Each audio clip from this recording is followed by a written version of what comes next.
polite greeting, say name, cut to the chase. This is the Uncharted beta, and this is theater mode in it, which is pretty spot on. It's almost exactly, if not exactly, how I remember seeing it. The only difference I remember is being more kick-ass, but other than that.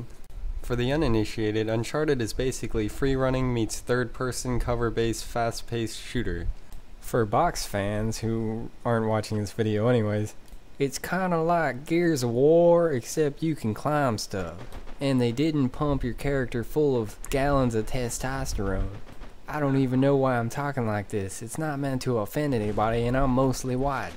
Here's a pro tip for free-for-all. You can either shoot at the guy who's winning the gun battle, or you can try to steal his kill, but if you don't time it right, then you're just gonna help him kill the other guy.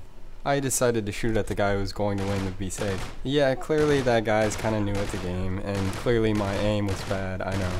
In fairness, I'm used to COD 10 sensitivity, so a little slack. As you'll notice here, my jumping's a little off. It's not that the controls are bad, it's that you have to be a lot more methodical in your button pressing in this game. By the way, that's the guy who's harder to kill. He's in every game. There's always that one or two guys that's harder to kill. I don't know if it's internet or what, but I'm gonna start calling them agents, so that's my agent. Also, it's not me jumping to conclusions. I played with that guy several times, and I know who's harder to kill and who's not. Here's a perfect example of who to shoot at. I shoot at this guy who's already being shot at simply because he's the immediate threat, but I get my kill ganked. In the grand scheme, as long as he doesn't kill me, I guess it's okay. I swoop around here, and I try to do it again, and get my kill ganked again, but it's okay. I think you get cash or something. I don't really know, I'm ignorant on games in general, but the game made that special noise, and I think that's given me something. I'll talk about cash and what you can do with it beyond the obvious later. Running. Oh, by the way, there's the agent I spoke of, and I'm going to eat my words because he was relatively easy to kill there. But when I say they're harder to kill, I mean about 70 or 80% of the gun battles, they're harder to kill. And 90% of statistics are made up on the spot. Here's one of the things I found annoying at first, killing each other, but it really emphasizes having better tactics or staying behind cover. Now, one thing I still find ridiculous, but it's cool because you both get a kill, is when you beat each other to death. But if you've ever watched MMA, you've only seen a double knockout like once or twice out of a million douches fighting in the world, so that's not very often. Probably shouldn't have said douches, but what are you gonna do? And I didn't mean fighters, I meant the whole world's douches, myself included. Two things that you'll notice here is that you can throw grenades from any point in combat, whether you're jumping, rolling, whatever. You'll also notice how important a role sound plays. When I threw the grenade, I heard a grunt, meaning that I hit him, which in effect means that I weakened him, so I could swoop in for the kill knowing that I had the advantage in life. So let me take a moment to talk about what you can do with cash. Of course, you can buy mods for your guns, such as increased clip size, which is actually increased magazine size. For the gun fanatics out there, I try my best not to be called out by anyone, just because I come in peace. But you can also use your cash to buy boosters, which is basically perks from COD, but completely unique to the Uncharted universe. So let me just point out some noobish mistakes here.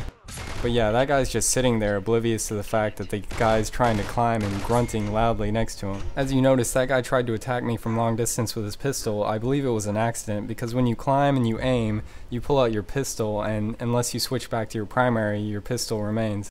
In your hands, that is. Clearly I should have just waited and shot the RPG at the wall that he was climbing up to.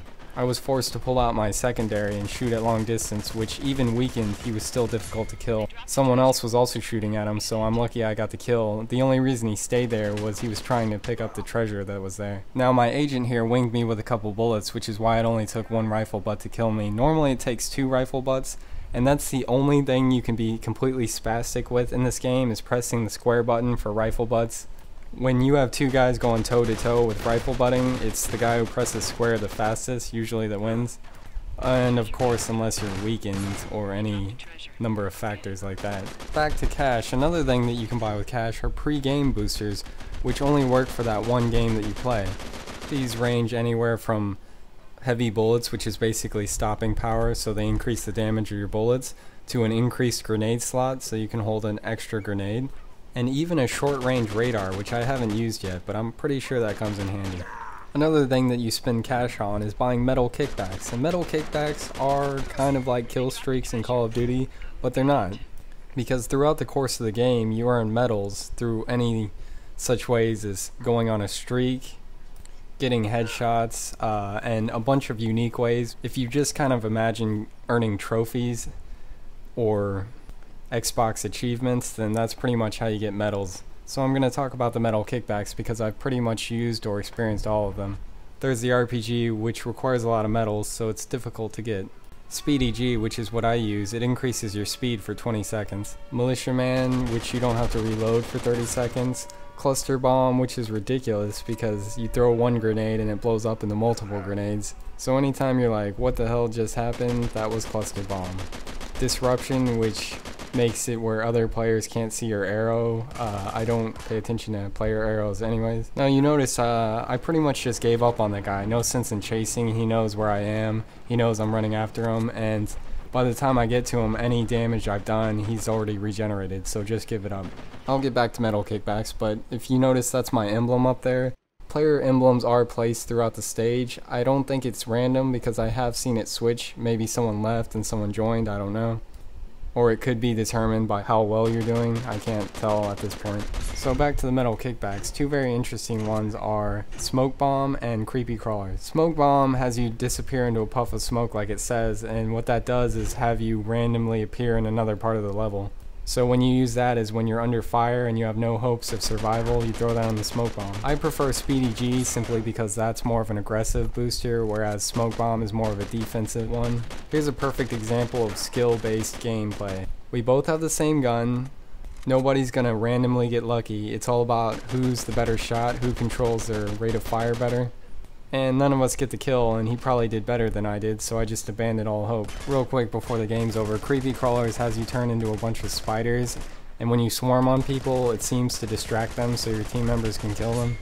Also, when I pressed R1, they blew up. I don't know if that does damage, or if that's just the way of ending the medal kickback. My only real complaint is the spawn system needs tweaking. The first part of Airstrip and TDM needs work, and FFA in Chateau, the spawn system is horrible.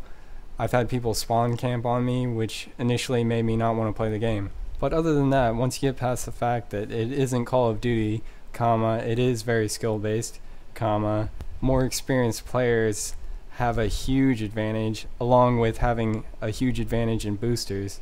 Once you get past all that, it's a great game, and I'm going to continue to play it and probably buy it when it comes out. Good